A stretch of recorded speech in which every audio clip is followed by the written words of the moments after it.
Hey there, it's Teresa and celebration to begin this Facebook Live.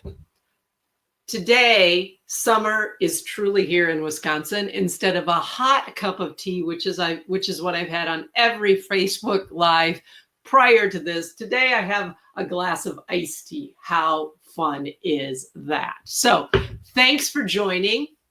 So glad you could make it here. If you're catching the replay, I especially appreciate you for going back and checking that. Please be sure to make your comments, ask questions, and I will respond.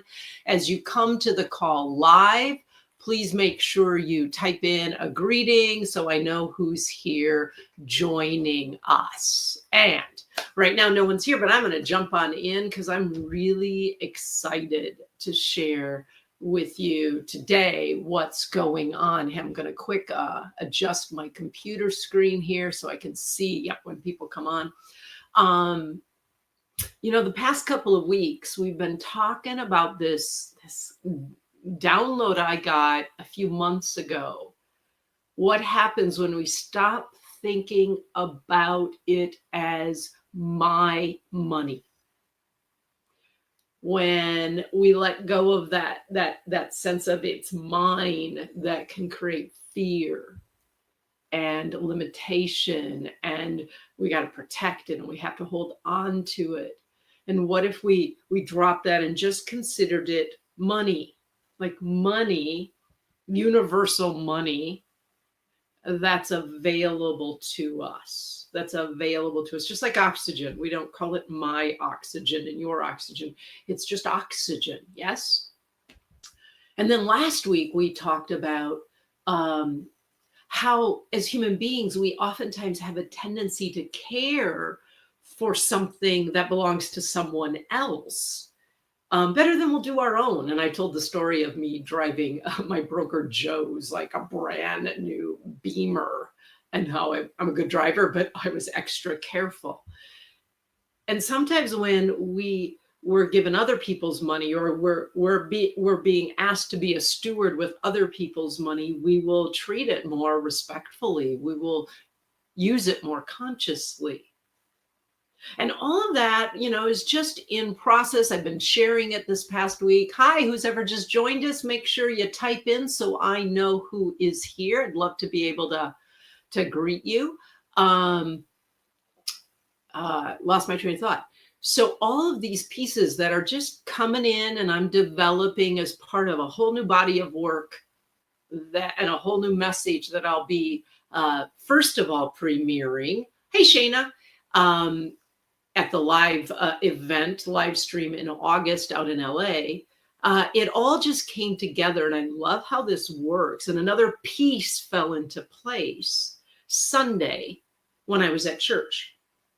Now, we've been talking a lot about the two creation stories in Genesis, because one piece of this new message that I'm putting forth into the world is that we need a different creation story if we're going to create a new financial story for ourselves, but also for the world. But today I'm not going to talk about those stories directly. Instead, I'm going to share the story that I heard, the gospel reading at church on Sunday. I have heard it probably thousands of times. I've even shared it in workshops and things because it teaches us so much about abundance. But one word this Sunday just pinged me. And it was like, oh, that's what I want to share here. So if you grew up in the Christian tradition, you're probably familiar with the story. Even if you didn't, it's one of the stories. Good morning, Susan. It's one of the stories that is pretty common in the culture. It's the story of the loaves and fishes. And depending upon the gospel writer you read, there's a few variables that are different. But here's the scenario. Jesus was out preaching to the crowds in the wilderness, in the desert. And it seems like there were like 5,000 men, which meant women and children. It's even more. And he's been preaching all day, and midday, later in the day, it's like, hungry, need to eat. And so Jesus tells his disciples to tell the people to sit down, and he tells them to feed them. Now, imagine if you're out at some, I don't know, some big outdoor concert, and there's this crowd gathered, and suddenly somebody came over to you and said, "Hey, feed these thousands of people." Yeah, like, right. Which is pretty much what the apostles' response was to Jesus. I love it. They're like, right. Next words, we don't have enough to feed these people. Notice the scarcity words. We don't have enough. How could you expect us to feed these people? To which Jesus, great abundance coach, I have to give him credit, flipped it back on them, had them change their focus, and goes, well, what do you have? What do you have? And instead of, they are thinking, we don't have enough, he's asking them to see, what do you have? Now, they look around and they've got 2 fish and 5 loaves, which between you and me, I'm like going, not enough. And I might have been tempted, maybe you would have too, to have said, we don't have anything, because 2 fish and 5 loaves are clearly not enough to feed 10,000 people, right? If you're agreeing with me on that one, feel free to type right into your comments here. But fortunately for us, the apostles didn't respond. They told the truth, which is another very important abundance practice. They said, we have 2 fish and 5 loaves, probably followed silently in their head by, what good is this? To which Jesus, again, very great abundance coach, I have to give him star for this, says, bring it to me, bring them to me. And Jesus took it and gave thanks for the 2 fish and 5 loaves. Again, great abundance practice. Here's what we have. Let's give thanks for it. And then he blessed it, which is another form of giving thanks. And then he told the apostles to start sharing it with the crowd. And then we hear in the story that they did. And this is the key word that jumped out at me on Sunday in a way it never has. And it said, and they fed them all, 5,000 plus women and children, and they were satisfied. And then the story continues. And when they gathered up the leftovers, they had enough to fill 12 wicker baskets, like 12 being a number of abundance. They had an abundance left over. Now, the key word that jumped at me is they were satisfied.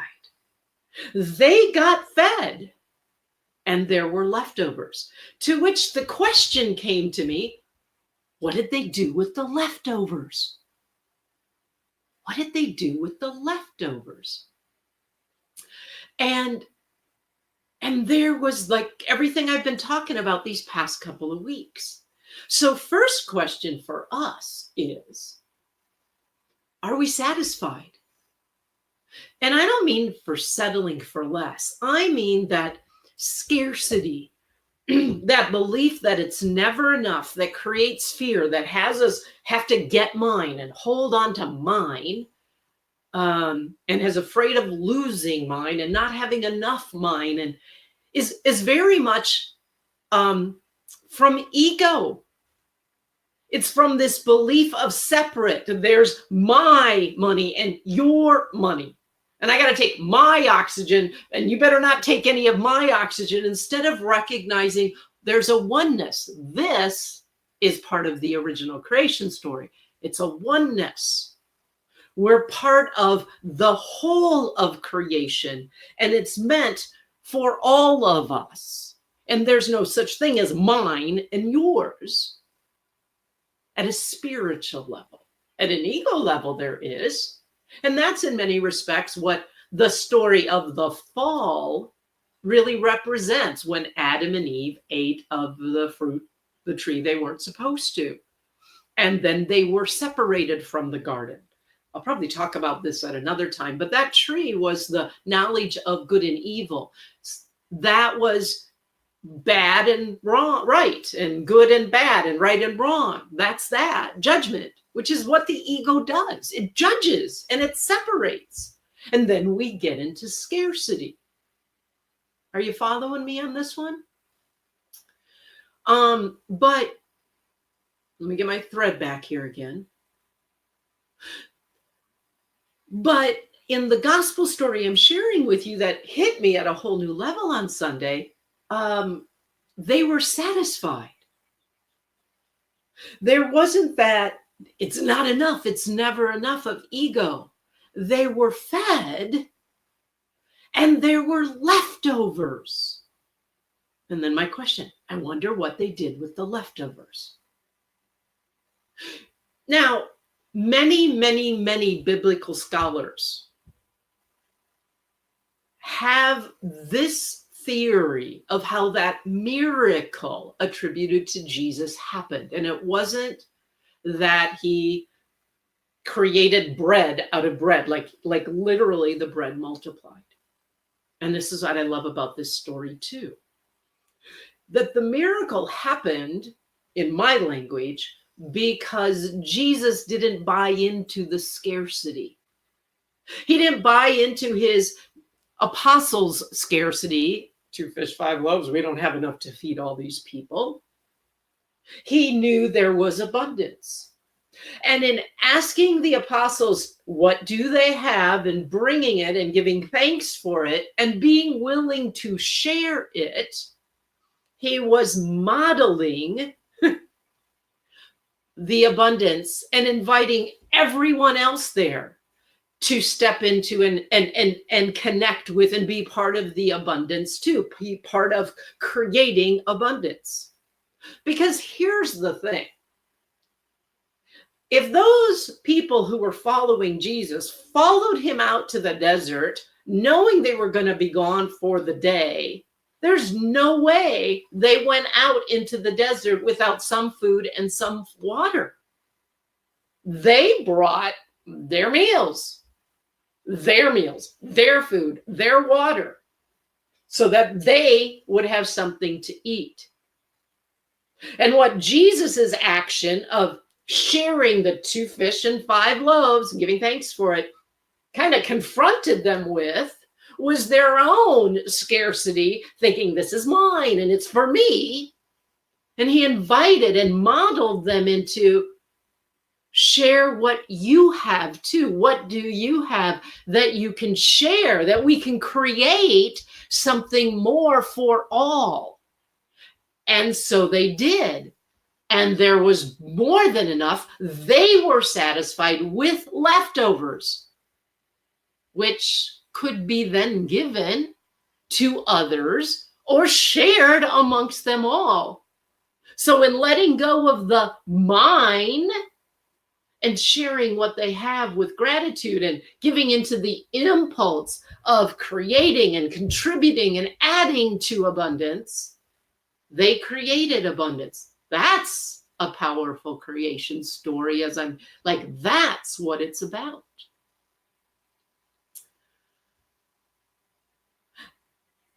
And when I got that, they were satisfied, that the ping on that on Sunday, it was like, oh, when are we satisfied? What is our satisfaction level?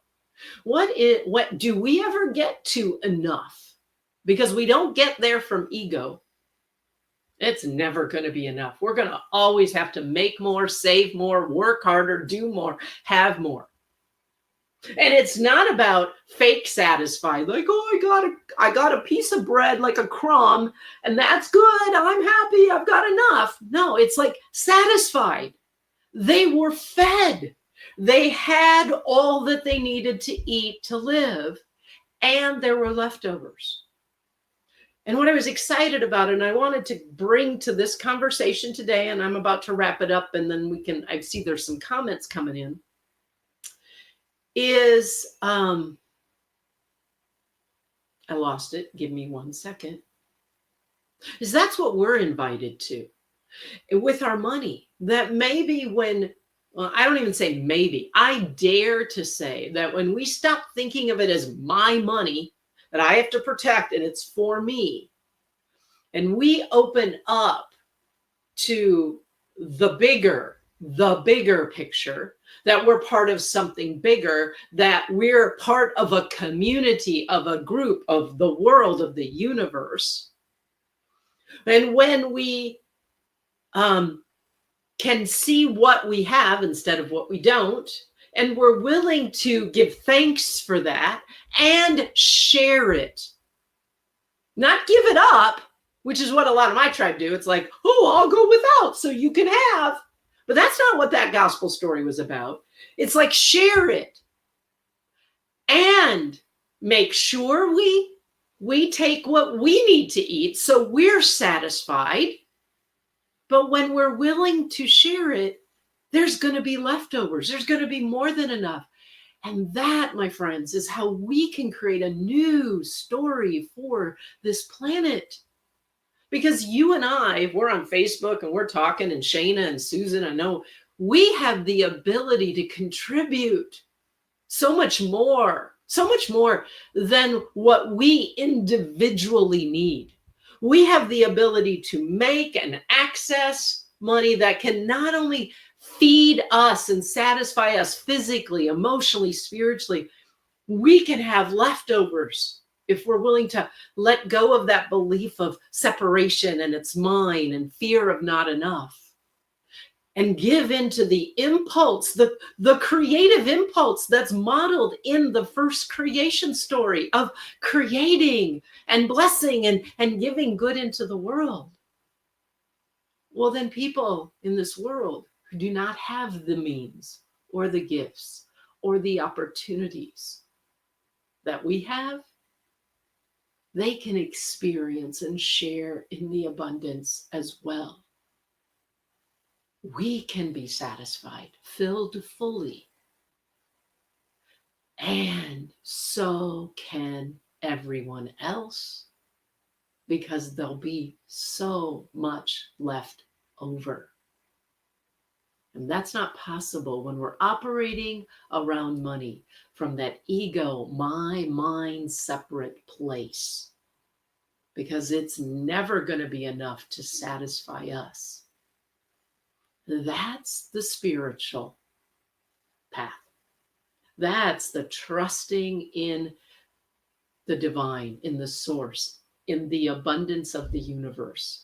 And that's you and I being part of and continuing the original creation story of being fruitful and contributing to all the universe. Satisfied, fully filled, and leftovers to share. Because we see what we have, we give thanks for it, and we're willing to open our hands and share it and trust in the abundance that's available to us, but that we can't see when we're busy, like, oh, I got my lunch and I'm not going to share it with anybody because this is mine. I got to make sure I have food and water out here in the desert. So that's what I wanted to share with you. I'm eager to read some comments here.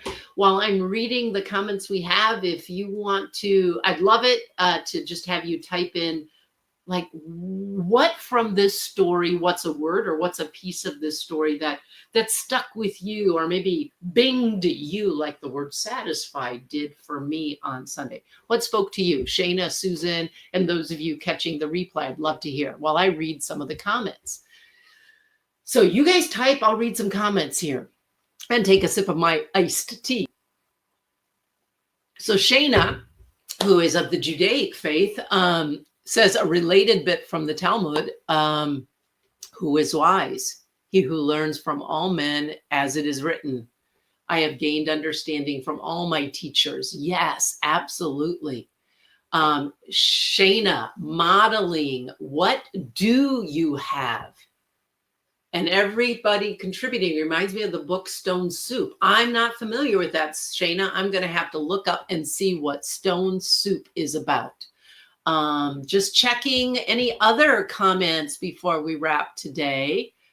Susan, Shayna. Actually, I'm going to ask you if you would do me a favor here. I see Susan's doing it. But if you could right now, just be ready, hands on your keyboard, ready to type. And when I say go, just type the word thank you, because I want to check the delay here on Be Live. Is it Be Live? That's a delay. So ready, hands on the keyboard, just please tap thank you. And I want to see how long it takes to show up on my screen. Go. Okay. So there is definitely a delay, because if you had your fingers on the keyboard and you've already typed thank you, then there's definitely a delay that I'm going to have to factor in. Thank you for helping me test that. Yeah, I'm hoping it's not this long of a delay. 2 thank yous. Okay, so it's about a 10-second delay. Susan's going, interesting how easily we can fall into scarcity thinking. Oh, yeah, absolutely. And between you and I'd say the apostles were justified. I mean, really? 2 fish, 5 loaves to feed 5,000? No way, right? Amazing what happens when we're willing to trust in abundance and show up in abundance, and how that can open up and inspire others. Shane is going, Stone Soup is a children's book about a soup that begins with a stone, and everyone contributes what they do have, ends up into a, now that you're mentioning, I think I have heard of that book. I think I might have to check that out. So again, that's what I was excited to share with you today. I invite you to go through this week, go through your life today. And if you start to catch yourself thinking, not enough, we don't have enough, I don't have enough, to remember Jesus's question, what do you have? And then can you, in that moment, give thanks for it and be open to how can I share what I do have to bless others. Now, that doesn't just have to be around money. And that's the thing too, when the scarcity shows up around money, we see what we don't have around money. And then we think, and we do need to see what we do have around money. But money is not abundance. Abundance is so much more. And you have so much more. And it's really not yours. As in ego yours. You were created to be part of something bigger than you. Will you share it with all of us, please? Thanks for being here. Blessings on your day. And I'll be back next week, Wednesday, with who knows what I'll be talking about. But I know it will be fun. Thanks. Bye.